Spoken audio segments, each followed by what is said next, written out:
Welcome back dear students. बहुत अरसा बाद हम ये क्लास ले रहे हैं और हम वहीं से शुरू करेंगे जहाँ से हमारा राब्ता टूटा था। यानी हम एडजेक्टिव्स के बारे में कुछ पॉइंट्स एक्सप्लेन करेंगे, ख़ास तौर पर वो पॉइंट्स जो पिछले एग्ज़ाम्स में सामने आए और जो बहुत से स्टूडेंट्स के लिए काफ़ी मुश्किलात उनके लिए खड़ी की इन पॉइंट एडजेक्टिव की वो प्रॉब्लम्स ने। तो सबसे पहले जो मैं डिस्कस करना चाहता हूँ वो ये है, आम तौर पर जब हम कंपैरेटिव बनाते हैं तो हम इसमें देन का इस्तेमाल करेंगे। मतलब कोई कहेगा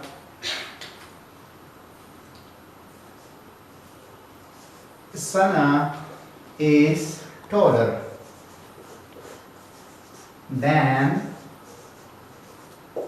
असलम। ओके, ये तो ठीक है। सना जो है वो असलम से टॉलर है, यानी उससे मतलब उसकी हाइट ज़्यादा है। तो यहाँ पर सिंपल केस है, दो बंदे हैं, यानी दो बंदों के दरमियान जब हम कंपैरिजन बनाएंगे तो हम देन का इस्तेमाल करेंगे। इसी तरह बिल्कुल इसी तरीके पर एक सेंटेंस आई थी 2008 के बीए पेपर में। तकरीबन 95% स्टूडेंट ने वो बिल्कुल गलत मतलब उसका जवाब दिया था।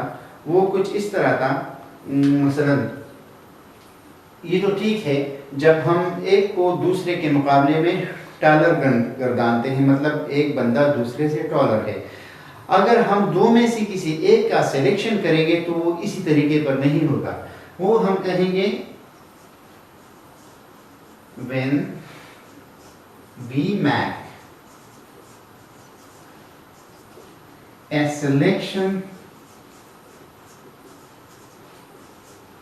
between two, यानी इनके बारे में इनके दरमियान कंपैरिजन के बजाय अगर हम इसमें से एक मतलब उसको सेलेक्ट करेंगे। तो हम बात कर रहे थे एडजेक्टिव में कुछ प्रॉब्लम्स के जो स्टूडेंट्स के लिए प्रॉब्लम क्रिएट करते हैं, ख़ास तौर पर एग्जामिनेशन पॉइंट ऑफ व्यू से। इसी तरह लैटिन कंपैरेटिव के बारे में हम कहेंगे। लैटिन कंपैरेटिव जो है वो ट्रेडिशनल तरीके से उनका कंपैरिजन नहीं किया जा सकता। मतलब जितने भी लैटिन अल्फाज हैं, मसलन हमारे पास है he is senior,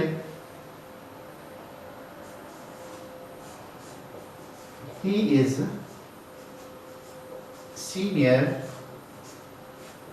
to me, यानी देन के बजाय वो टू के साथ होगा, सीनियर के साथ जो है वो टू आएगा। इसी तरह this cloth is superior to that one,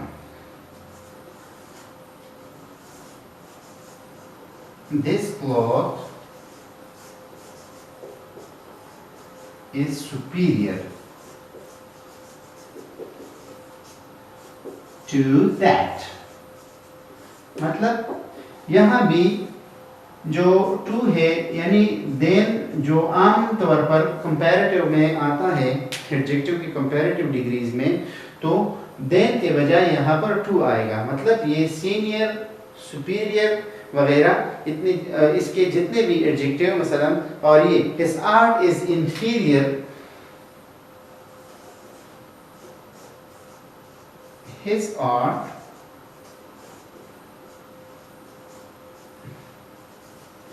is inferior to mine। मतलब उसकी आर्ट इंफीरियर है, किससे? वो मेरी वाली जो है। यानी यहाँ पर जितने भी सीनियर है, सुपीरियर है, इंफीरियर है, इसके बाद देन नहीं आएगा, ये कंपैरेटिव बनाएगा टू की मदद से। तो इस किस्म के एडजेक्टिव्स भी एग्जाम में बाज़ तुलबा के लिए, क्योंकि एक्सेप्शनल केसेस हैं, काफ़ी प्रॉब्लम्स बना देते हैं।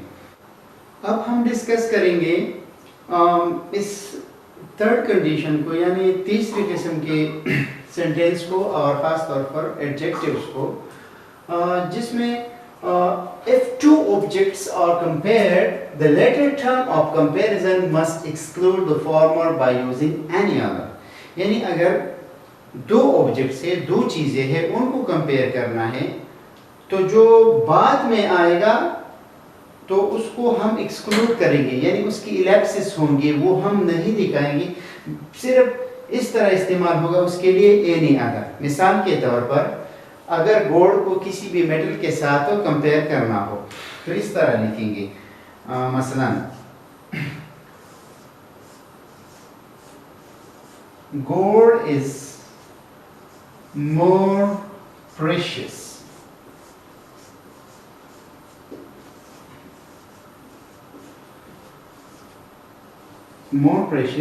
than any other metal। यानी अगर आपको कोई भी मेटल इसके मुकाबले में ले तो गोल्ड उससे ज्यादा प्रेशियस है, मतलब गोल्ड इज मोर प्रेशियस। यहाँ पर गोल्ड की तारीफ हो रही है, तो एनी अदर मेटल मतलब एनी अदर जो दूसरा मेटल है वो एक्सक्लूड होगा, यहाँ पर सिर्फ एनी अदर इस्तेमाल होगा और जो दूसरा मेटल है उसके बारे में वो कंपैरिजन यानी एनी अदर से सिर्फ हो, मतलब उसको शामिल किया जाएगा और यहाँ पर ज्यादा तौर पर जो फोकस होगा वो गोल्ड पर होगा। इसी तरह अगर हम कहेंगे Karachi is larger than any other city of Pakistan। Karachi is larger than, यानी अगर हम कराची को किसी दूसरे शहर के साथ कंपैरिजन करेंगे उसका, तो कराची इज लार्जर मतलब कराची को फुल व्यू में लेंगे, उस पर फोकस करेंगे और बाकी यानी जो भी शहर है उसके साथ हम कंपैरिजन करेंगे, तो हम कहेंगे Karachi is larger than any other city of Pakistan.